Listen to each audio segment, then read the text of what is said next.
Welcome to Salty Vixen's Introverted Thoughts podcast. I am Salty Vixen, also known as Rachel, and this is a podcast I've created really to express my feelings and my thoughts. That's, things happening in everyday life. And today's episode, I decided to title it Crazy Family Drama.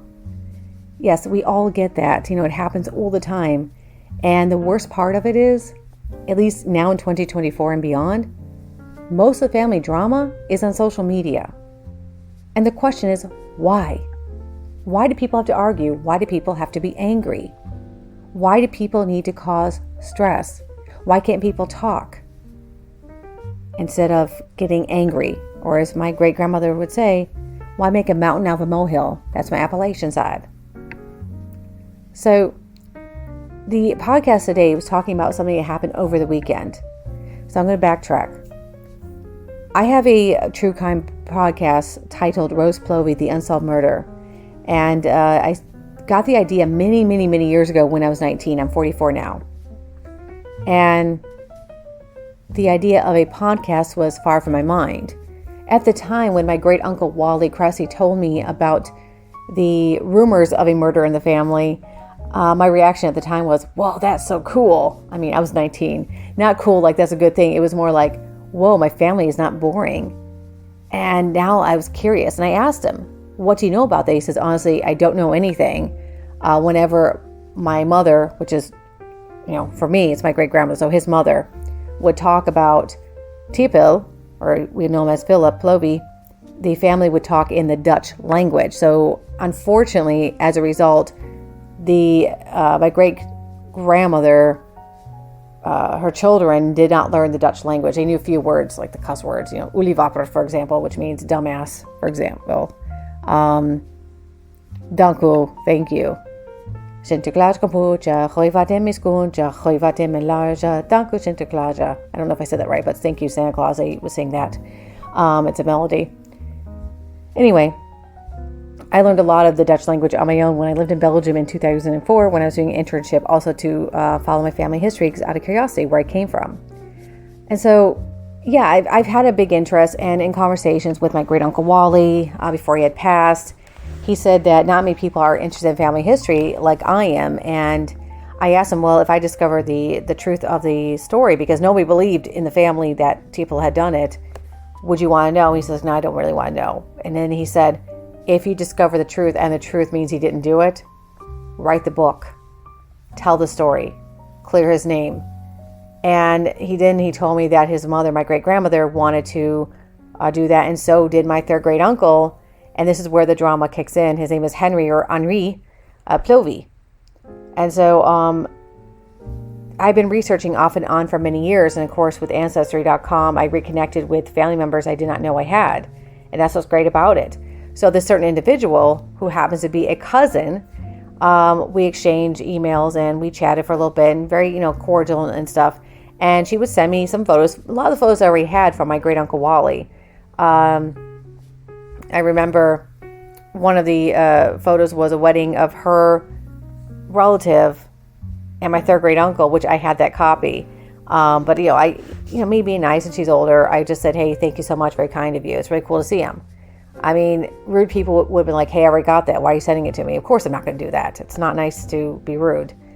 And so, and then over the years, and this was early 2000s, okay, then I got a picture of that person, Henry Plovey, and my great-grandmother, Josephine Cressy, because she married the Cressy family, and of course, other relatives. And it's from 1962. Now, that's been in my hand for probably 15 or so years. I've lost count. And at the time when I was putting my podcast together for episode 2, I forgotten who had sent me that photo. I just had it in my hands for years upon years. In fact, I shared it with family on my social media page, and that person had, when I recall, had commented on there, and everyone said, oh, that's my photo or whatever. So again, it's been years. I had forgotten about it. And so when I put the podcast video together on YouTube, I included that photo, identify who the people were, because it's part of the story. You see, I'm a storyteller. I've always have been. That's part of my Appalachian side. Now, I should point out that part of my family is 100,000% Appalachian, depending on how you say it, coming from Kentucky and also East Tennessee. In fact, I had a sixth grade grandfather who was a founding father of Tennessee, Senator Thomas Henderson. In fact, fun fact about Tennessee, for 150 years of the state's creation, Tennessee was the center of politics. Cool fact on that. All right, going back to what this podcast is about. So I put the photo on there, identified the people because I'm telling a story about how really cool my family is, and I'm going to do a character analysis on all these people. That's part of the story. And I published it. Look, I'm not making money off the podcast. I never intended to. This is for me to share a story because people on Ancestry.com and, of course, in Niles, Michigan Historical Society talk about the murder. And, of course, they use newspaper clippings, but it's not accurate at all. In fact, I saw a guy respond to the murder newspaper clipping stating, "Oh, I've been to that house when I was younger, and I found a basket in the chicken coop, and it must have belonged to the Plovies." And I responded back to him. I said, "No, it would never belong to him because our family sold everything after his murder. In fact, the house was supposed to go to my great-grandmother, and as far as I know, it did not." The last real estate information I have is from 1940 or 41, and it was between Henry J. Baker, her brother, and my family. And so anyway, I published that podcast, I think like a week ago, episode 2. Episode 3 that's coming, I'm working on it now. It's about T. Phil Plovey, a character analysis about his life story, because I'll be frank, according to my great uncle, because when he was a kid, both great uncles, Wally and Richard, and possibly my Grandpa Crusty, of course, I did not know Grandpa Frank. He died in 1986. They asked about T-Pill's family, or, if great-grandma Josephine knew about it. And she says, honestly, she didn't know a thing. He never talked about, according to my great-grandmother, about his life in Belgium, what she recalls. Now, we got to remember, she was a early teen when T-Pill had an affair with Rose Baker. Her surname was Mass at the time. She was married. She was still married, but she separated because that guy was a jerk, like abusive. I mean, Rose's life is very sad, and I've done a wonderful research on her to explain where she was coming from. Mainly to give her a voice, to give my second great grandfather a voice, her brother Henry J. Baker a voice, even other people involved in this story. Now, I get to the point of this Deep Thought podcast. So I'm very proud of how much I've worked at this, blood, sweat, and verbal tears, and all this research throughout the years, and tried to solve the murder that was never truly solved. And I think I have, by the way, and I cannot wait to get to that part in future episodes. And so, it's been on YouTube for a good week, right? And then all of a sudden on Saturday, so today is Monday, March 18th. So on Saturday, it was late at night. I was chatting with some friends and actually other family members who are not related to this side of the family. And I get this message on social media, this angry message popped up. And I don't read the angry messages. I refuse to. Nobody should read them because it just puts you in a foul mood.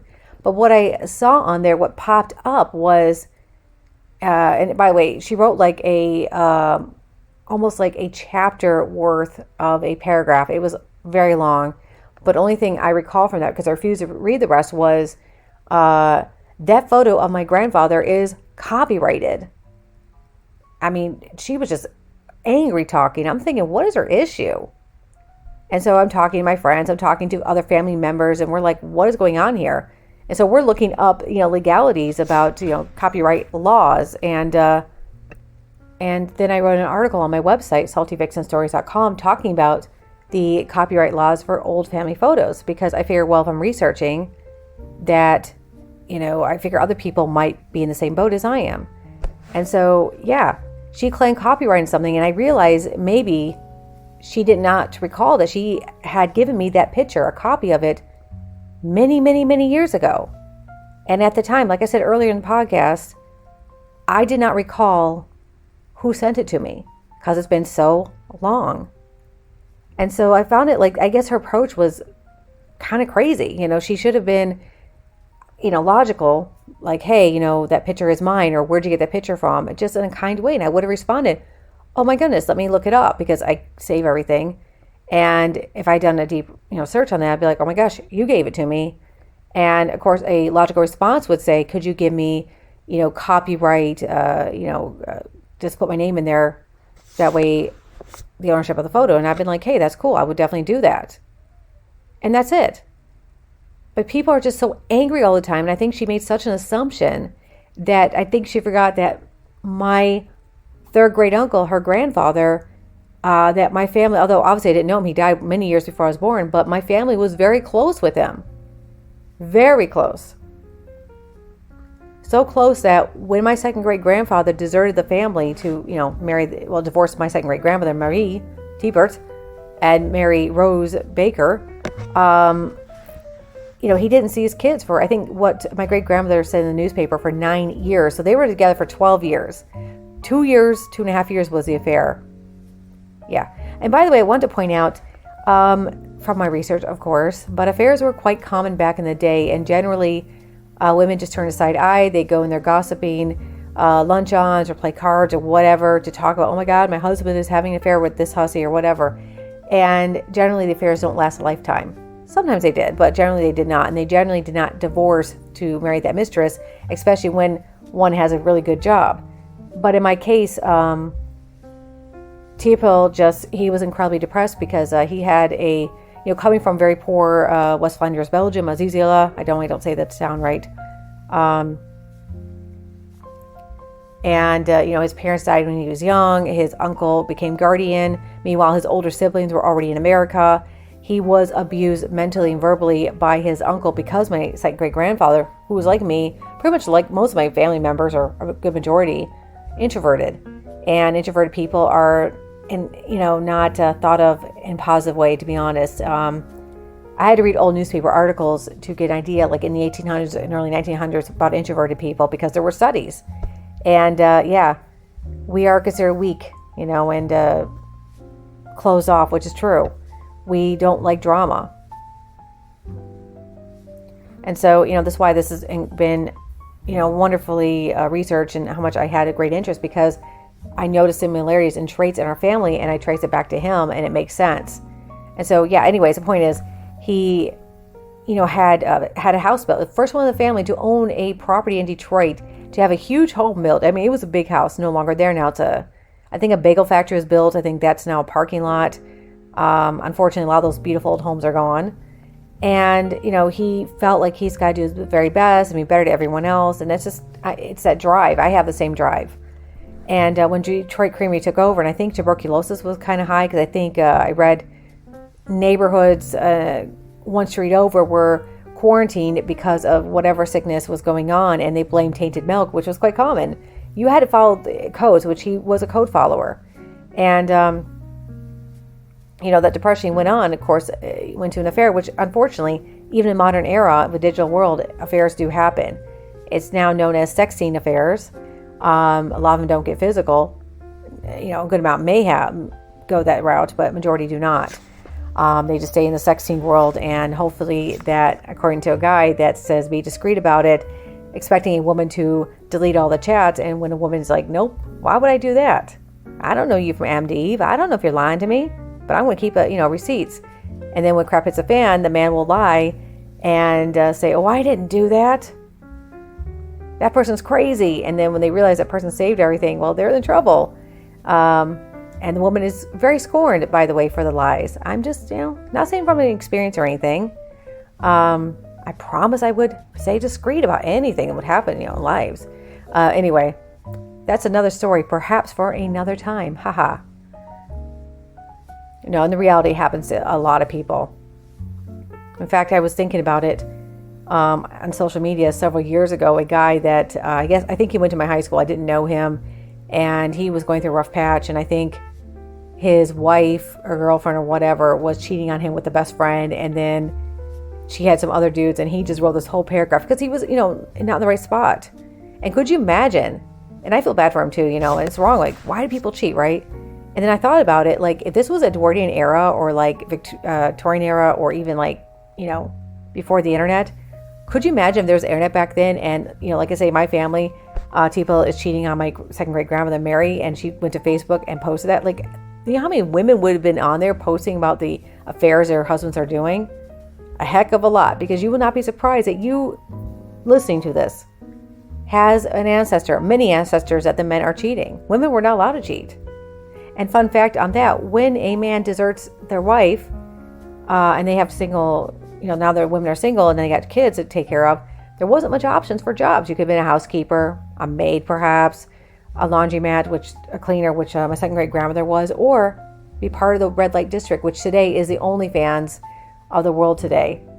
Red light district was very big in most cities, including Detroit. So it's kind of neat to read all that. Sorry, I read a lot of history. So anyways, going back to the whole thing with this cousin. So, I was freaking out. And so then I put on my episode 2 that I put Fair Usage Act, which is a disclaimer, as part of the educational purposes only. All photos were given to me between 15 and odd years ago, And I just let it be. I thought that was enough. I thought she would calm down. Oh no, why calm down? She sent me another very angry, long-winded message I refuse to look at, because again, I don't look at angry texts or emails. It makes you feel bad. You feel small. And you get in this mental introverted cave, and you just feel like, oh my God, belittled. And you go back that one traumatic time. And of course, for me, was 93, 94 school year in 8th grade, when I was bullied tremendously by a certain individual. I mean, I'm over it and forgive them, but that's part of complex PTSD. You just go back, you freeze frame into that moment when you felt the smallest, but yet that's what brought you back confident. And so I don't need to get in that place. And my friends know when that happens. They're like, oh my God, Rachel, get over it. And I said, I am over it, but that's part of complex PTSD. And what she had said on there was what I saw, what popped up. Again, I didn't read the whole thing. It was, I saw your little disclaimer and it's not right. And I mean, I thought, what the world is this person's issue? And so I talked to other family members and friends. They're like, just put her on ignore, which I did. And because I'm not going to deal with the anger. I mean, I did absolutely nothing wrong. Her approach was horrible. She could have been a kinder person, and anyone would have, that understood this is a family history. And I'm coming from this podcast, love and kindness, and telling a story, because I am a storyteller. You see, this cousin didn't realize where I'm coming from. And this cousin, I assume, realized that she did not realize that she gave me the photo many, many, many years ago. So again, I just wish she would have approached things in a better way. But why I chose to become a podcaster, why I chose to write the stuff I write, well, I became a single parent. My ex-husband was abusive, verbally more than anything. And he'd break things and did a lot of stupid stuff that, I'm over it. It's been a long time ago. And, he gave me pretty much nothing. And he's pretty much a father of convenience. I'm going to call it what it is. He only comes when he wants to. It's unfortunate. And so finances had definitely changed drastically for my kids and I. Yeah, he pays child support, and that's great. He pays the bills.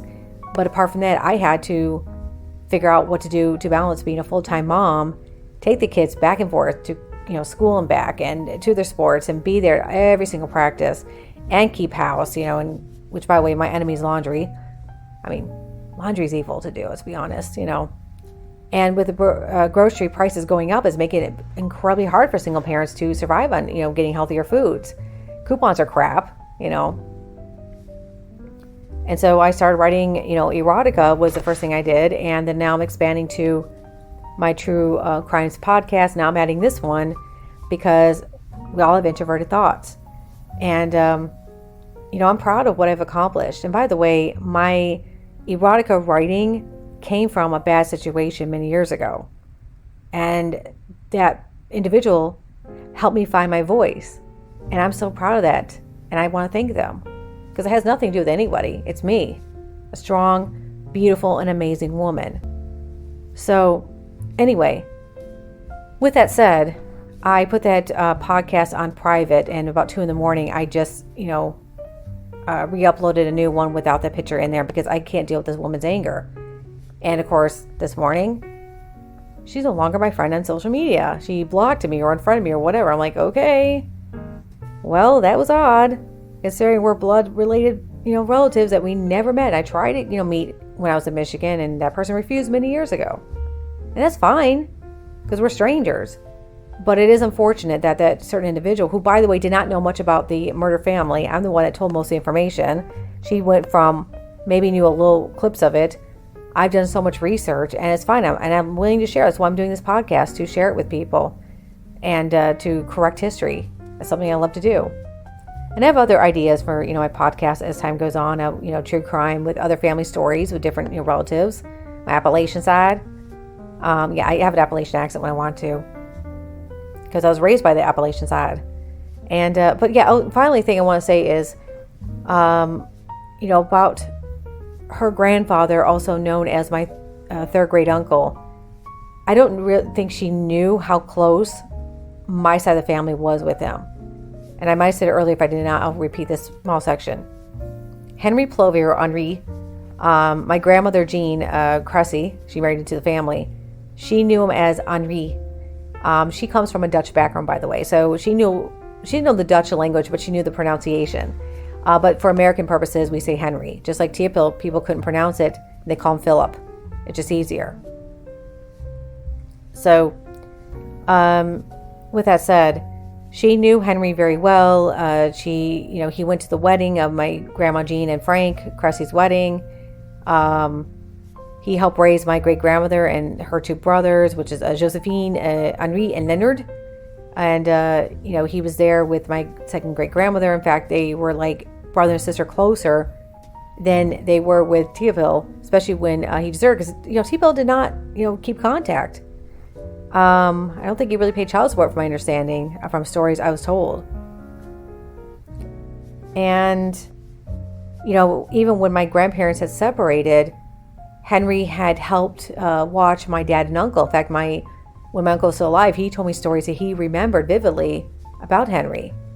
And my grandmother would talk to him every birthday and every Christmas. She kept in contact with that family. She said the Plovies and the Cressys were the most loving and kind people. And fun fact, when my grandma remarried to my grandpa, my step-grandpa, it was my great-grandma Josephine who told her, let your new husband, my step-grandfather, adopt my dad and uncle. Her own son Frank wasn't around. No one knew where he was at the time, and she knew that he was never going to be the father that he should be. And I'm talking about in the 50s and 60s era. And Henry also confirmed that statement according to my grandmother. And even after my step-grandpa adopted my dad and uncle, that side of the family saw my dad and uncle for a very long time, until the death, I think, of my great-grandmother. And I believe my third great uncle Henry had died a year or so after. It wasn't much longer, So again, my family was very close with them. But unfortunately, as you know how it goes with divorces, people, they walk away, they move away, they remarry, and unfortunately, family members don't stay in contact like they used to. It's sad, but it is what it is. And it's a great thing with Ancestry and other sites like that to reconnect with family and share family stories. And that's how we should be, sharing kindness. Because maybe you're filling in the holes. Maybe people are trying to fill that void like I was. And so, if that cousin's listening to me, there's no reason for anger, no reason for hate. And to be frank, I didn't understand where this was coming from. And I wish he would have approached it in a better way. That's all. Because he was the most loved person. And by the way, my grandmother said he was like the father she always wanted. And now remember, this is a generation older. He would actually be like a,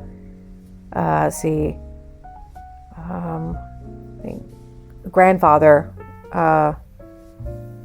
Like a grandfather, she always wanted. Like, that's how wonderful that family was. And even when I reconnected with that side of the family for the short period I had with the elders, I felt so close to them, more than some members of my own family. I felt like I belonged somewhere, and it was so nice. And in fact, my great-grandmother, I'm told that a lot of traits I have are a lot like her. And overbearing mother, loving mother, just always there for my family. And, my daughter will say to me, "Oh, Mom, you're too strict." I'm not strict. It just kids need structure and balance. Anyway, that's the end of my introverted thought.